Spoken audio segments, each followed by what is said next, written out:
મિત્રો આજે 2 ઓક્ટોબર છે અને જો આજ પણ અમારે જોરદાર વરસાદ હતો.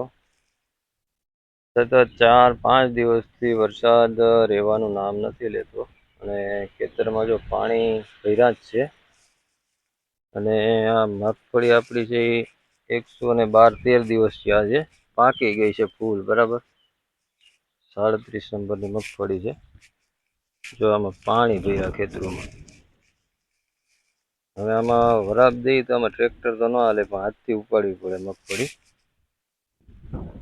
તો જો હવે રહી જાય તો કંઈક ખેડૂતને હાથમાં આવે, બાકી આમાં કંઈ છે નહીં ખેડૂત પાસે રહે એવો વાર.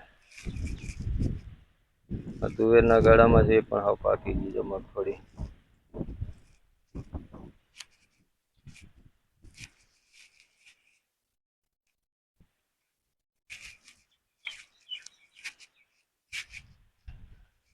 પાક એકદમ આવી ગયો છે મગફળીમાં અને હવે એની જે સિઝન હોય પૂરી થઈ ગઈ છે, એને ઉપાડવી જ પડે એમ છે, પણ હવે વરસાદ રહેવાનું નામ નથી લેતો.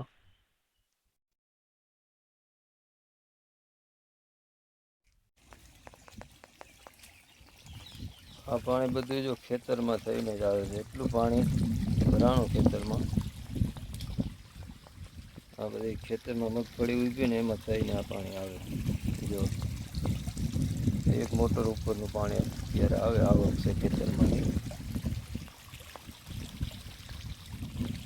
આ મગફળીનું તો લગભગ પૂરું થઈ જાય. જો આ 1-2 દિનની અંદર અમે વરસાદ વિદાય નહીં લઈ તો ખેડૂતને તો કંઈ હાથમાં નથી આવવાનું, નાહી રહેવાનો ખેડૂત. સારો અને દાણો બે જવાનો. શું કરે ખેડૂતમાં આમાં?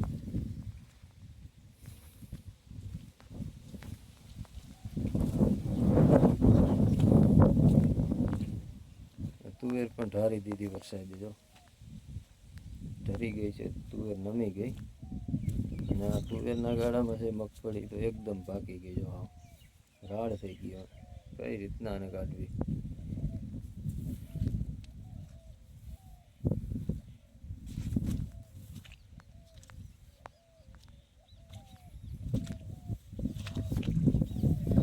કુદરતની જેવી ઈચ્છા આવે તો